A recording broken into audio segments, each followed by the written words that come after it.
Okay, so let's start writing the function. The function, as you'll recall, is a worker function to a trader's thread, and it's called trader, and we pass it two arguments, a symbol and the maximum number of trades.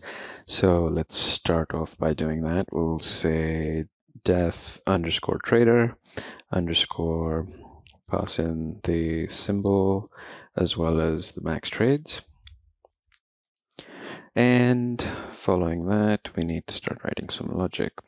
So inside here, first of all, we're going to need to construct an order because that's the basis of anything here. So we'll start off by calling it a default order, and we'll make use of the helper function we have inside our ZeroMQ-Connector object called generate default order dict, and retrieve the basic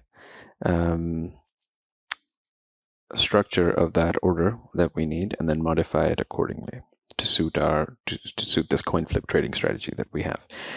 Now, inside this default order, I need to specify a symbol, and that symbol is specified as the key underscore symbol inside this dictionary, and that will be the first component of our tuple, which is index 0.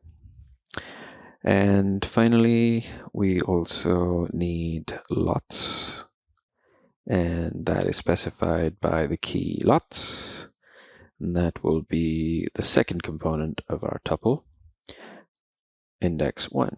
So now we have the symbol and we have the lot size in. We also want to set a stop loss. For this, we'll just make it trivial. So we'll say default order, have its stop loss set to the same as its take profit, which is equal to 10 pips in our case. So we'll set default order stop loss equals default order take profit, both equal 100 points, which is 10 pips in currencies, the currencies that we are using. And then finally, we also want to set some way of identifying the trader. And for this purpose, for this example, we'll use the default order, each order's comment field as a way of identifying the trader behind that trade. And we'll set this to something where we specify the symbol and something else tagged along with it, for us to be able to pull that information later on when we want to check when each trader wants to check which of their respective trades has gone past 5 seconds.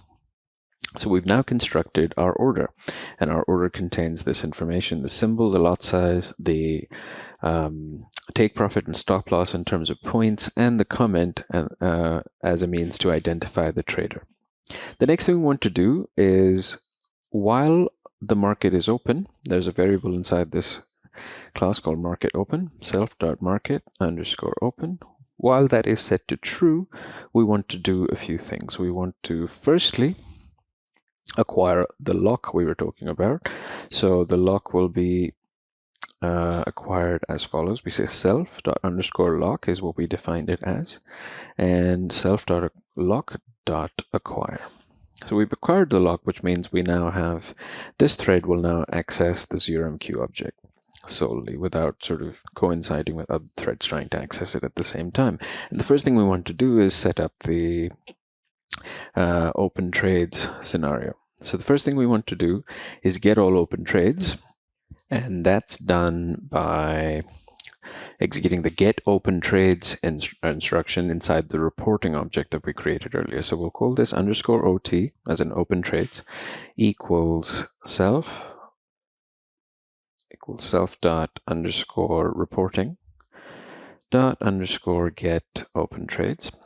And inside that, remember, we're using the comment field of each instruction to serve as an ID in this example, an ID to identify the individual trader. So we're going to get open trades where only this value is found in the comment field of the trades. So here we'll say, get me all trades that have the comment symbol underscore trader.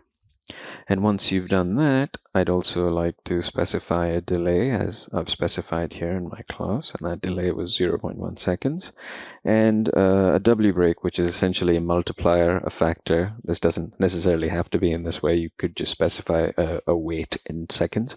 I've done this for convenience, as future tutorials will make use of it. So get open trades, trader.format symbol, self.delay 10. So now we have open trades. So we also want to do something here just as a precaution. If the trades returned any response that wasn't valid, we want to go back to the beginning of the loop again and make sure we come back and do this thing again, because without open trades, we are unsure if there is a trade in execution. So in this case, we'll say if self.ZMQ._valid response, we'll pass it the variable ZMQ, string ZMQ, which, sorry, not ZMQ, _OT as we defined it earlier. And if that response is false, then we're going to go back to the beginning of this while loop. And that's it. Now we have our open trades. I'll just write a little comment here to say we get all open trades. So if we get past this point in our script, we have now received a data frame inside the _OT object, and we're ready to do something with it. Each data frame return could have one or more trades. Now, we want to check for each trade in the index in execution, whether each trade has been in execution for 5 seconds or more. The reason I'm using a for loop here is because only for this example are we choosing 1 as the maximum trade. Therefore, by using a for loop here, I'm adding the flexibility of using a larger number of trades later on in future examples. Now, what I need to do here is, the first thing is to close any trades that have been running for 5 seconds or more.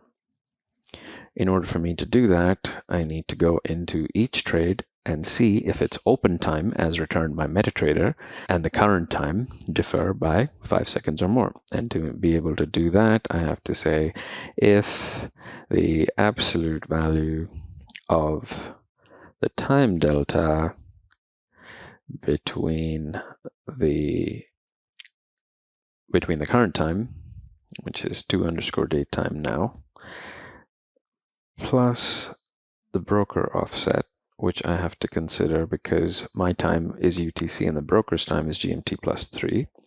So I have to do the broker GMT calculation over here. It's the time delta here in hours. Here we are. Minus the open time returned to us by MetaTrader. So over here, I'll just switch to a new line because there's getting quite a bit of stuff on one line. So we'll say _OT dot at the index that my loop is currently at, and the string key that MetaTrader will have returned containing this information is _open_time dot total _seconds is greater than or equal to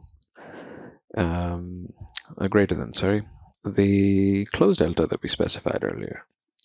And I want to get rid of this, and there's a little mistake here.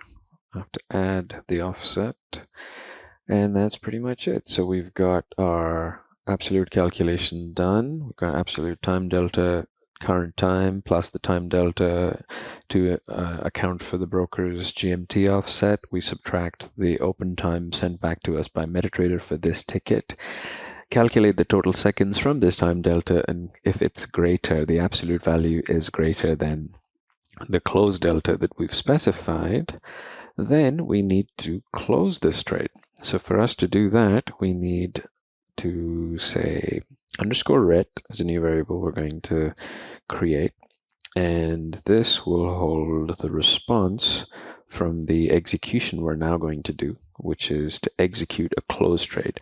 The syntax of the execute function, if you just go back to the execution script here. It expects an execution dictionary object, verbosity, delay, and a W break. So what we're going to do is we're going to construct a little dictionary over here. And inside this dictionary, we're going to provide a few values. We're going to perform the provide the action that MetaTrader needs to perform, which is close. We're going to follow that up with the ticket number that MetaTrader needs to know in order for it to process the close. And that ticket number, in our case, corresponds to the index we are currently at. The data frame is returned with indices corresponding, indices built from ticket numbers. And finally, we're going to send the comment back to, we're also going to include the comment for us to identify this trader. And that comment, as we did before, was the symbol name underscore trader. And we're going to add in the symbol information over here, which is underscore symbol, the first component, as you remember, of our symbol being that. And that's pretty much it. So we're going to get rid of, or up until here, we don't need this over here. Finally, we also need to supply the verbosity information that we want, which in our case is self underscore verbose, passed in earlier as false. We also need to provide the delay that we passed as 0.1 and the W break value of 10. And that's it. So our close instruction is complete. Just going to push all of this over there to keep things nice and neat. And finally, once we've done this, once again, as before, we want to make sure that we have a response to deal with. And if we don't, we want to break out of this loop. So we're going to ask ZeroMQ to tell us if this is a valid response. We're going to pass underscore ret to it. And if that value is false, then we need to break out of this loop. And finally, if we've got past this point, we have a valid response. We just want to sleep for another 0.1 seconds before we proceed. Right, so we've now covered the opening trades bit. We've got the closing trades bit sorted out, and now we need to do the final bit where if we've done all of this and the data frame above OT has trades less than or equal to our max trades, which in our case right now, because we've set max trades to 1, it has to have no trades in it. So the next thing we need to do is check if there are any trades in the data frame at all, or if basically the shape of the data frame in terms of rows is less than our max trades. And if it is, we need to execute a new order. So bearing that in mind, let's go ahead and complete the last part of our worker function here, which is that, well, we've got past the point, we've got the open trades, we've checked that the open trades are valid. We've then checked for any trades that have gone over our close delta, which is 5 seconds. And if we found any such trades, we've issued a close instruction for that ticket, for that trader, for that symbol, and then gone ahead to see if we can open any more trades. So in this section, we'll just say open trades. And over here, we're going to basically first check if the shape of the data frame that we were passed from the ZeroMQ functions above is less than our max trades, which was specified earlier as 1. And if that is the case, then we are now, it is time to open a new trade, because if our max trades has not been breached, we are able to open a new trade. So the first thing we need to do, we've already defined the default order that we want to use. We want the trader to trade his own symbol with a fixed lot size, with a fixed take profit of 10 pips, and of course the ID being the trade's comment. So the only thing for us to change really is to randomize the buy or sell decision. And to do that, we're going to make use of the random.getRandBits function that we talked about earlier on in the tutorial. And for us to change the type of the order, we have to insert the string key underscore type and set that to 0 or 1 for MetaTrader to infer as OP underscore buy or OP underscore sell. And what we'll do here is simply ask the random module get getRandBits function, pass it a value of 1, which will return either a 0 or a 1. So once we have this, this is our, let's call that our decision, buy or sell. Once we have that, it's a simple case of going ahead and executing the trade now with all these parameters set. So once again, we'll go to our execution object. We'll find the execute function, and we'll pass it the default order that we've constructed so far, and the rest of the variables arguments necessary. In this case, the verbosity that we'd like, the delay that we'd like to use, and the W break that will become more known in future tutorials as I use it more. So that's it. We've sent an instruction for a trade to be executed given the parameters we've put together. And finally, once again, to stay on the safe side, we want to make sure that we've received a valid response to our execution. And for this to happen, we need to ask the ZeroMQ connector to double check our response. And if our response returns a false, then we have to break out of the loop and go back and do it again. Lastly, we've been in a try, catch, try, accept, try, finally scenario here, so we need to complete that code. And for us to do that, we simply need to type in finally over here. Remember, we acquired the lock at the very beginning for this thread to make use of the resources, so we're now going to release that lock so other threads can resume using these resources. And we simply say lock._ release, and that's it. So we've now released the lock that will allow other traders to start using the lock, and we're also going to sleep for another 0.1 seconds here before we go back to the beginning of the while loop, and that will be specified with the delay. So that's it. So we have now completed the trader's worker function, and it's now going to be a case of running this script and checking for any bugs and getting on with it. So let's proceed.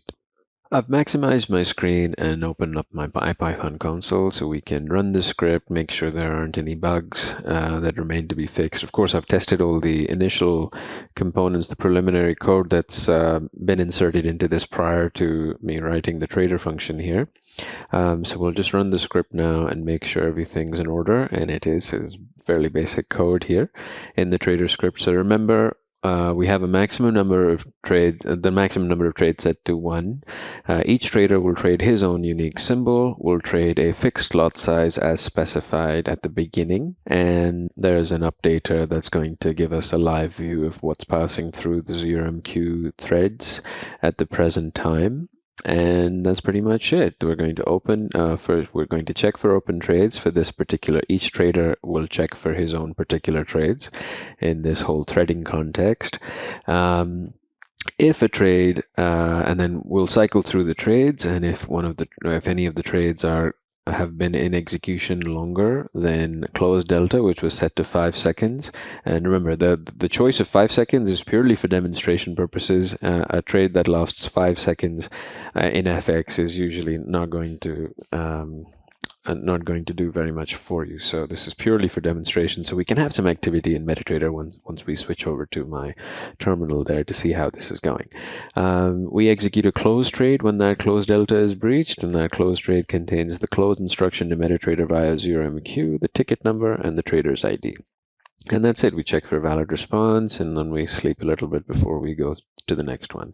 Finally, if our data frame that was returned via getOpenTrades has a number of trades less than max trades, then we are able to generate more instructions and send more trades to MetaTrader until we meet our max trades ceiling. And in this example, the max trade ceiling is 1. So we execute a trade here. We send the default order for which we randomize the buy or sell decision using random.getRandBits. And we wait for a response from MetaTrader, and finally we release the lock and let other traders take over the resources and do their thing too. And that's it. So we run the script, everything seems to be working fine.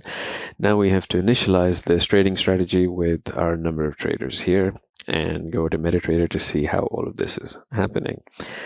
So let's switch over to MetaTrader now, where we need to go load up our ZeroMQ server EA onto MetaTrader. Let's load that up. Let's make sure live trading is permitted. DLL imports are permitted. Everything's permitted. That's fine. 0.01 maximum lot size is fine too, because we've only set those as the fixed lot sizes for each of our traders with each of their unique symbols. And that's it. We click on OK. Just quickly have a little browse of the experts and journal tabs to see everything's loaded up okay. And that's pretty much it. So now we're in a position to execute our universe of traders. I'm going to pull this order terminal here a bit further up because we'll have a few trades going back and forth here. And that's it. So we're ready to execute. We just create a test. I'll call it test, and the name of our strategy, our class here is coin flip traders, as you saw earlier. We'll pass all the defaults. We won't change anything because all the defaults I've set up are exactly as we need them to be.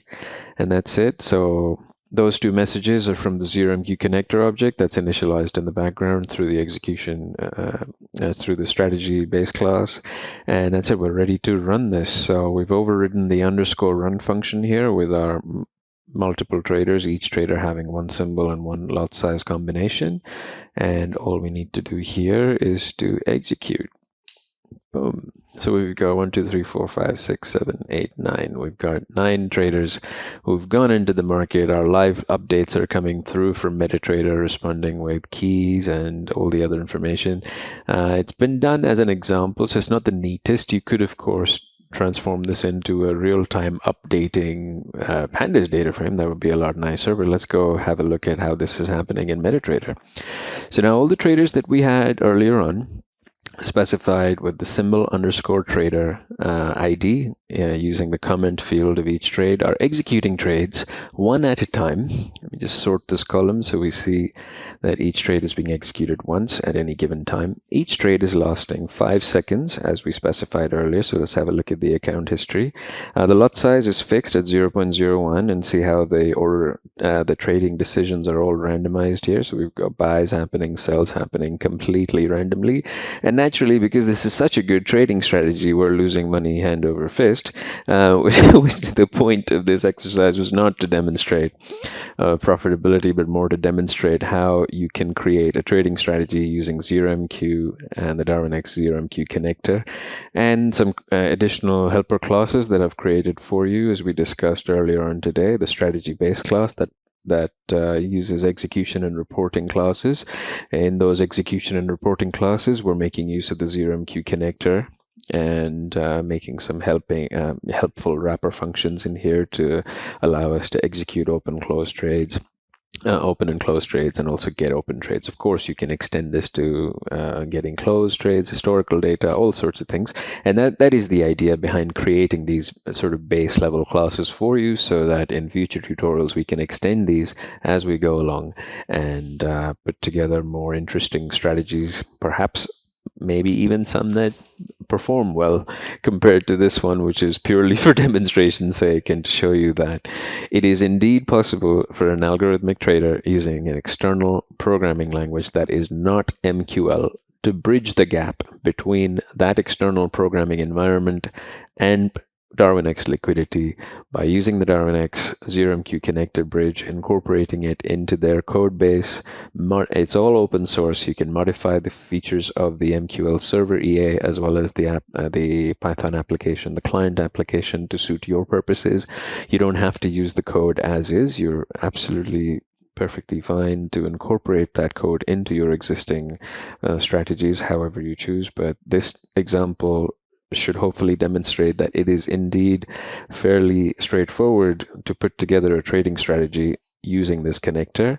And now in future tutorials, what we will do is create slightly more interesting trading strategies, possibly even more complex, using indicators, using in some places interesting machine learning concepts applied to time series, both short and long term strategies and stuff like that. So we'll have a fair bit of fun doing it, but the important thing is that we'll educate ourselves in several things: how to obviously develop algorithmic trading strategies, most importantly how to use ZeroMQ to bridge the MetaTrader gap that many algorithmic traders experience by not having MQL knowledge or not wanting to have MQL knowledge. Both of those things are perfectly fine. And also, of course, to explore software engineering concepts involved in developing algorithmic trading strategies. For instance, we went through a few just now, very basic ones in our basic strategy here, where we were checking for responses and validating responses and choosing when to break out of a while loop, and those sorts of basic but important software engineering principles come into play in algo trading as well. So hopefully this will be an education in a few concepts ranging from trading to software engineering in future tutorials.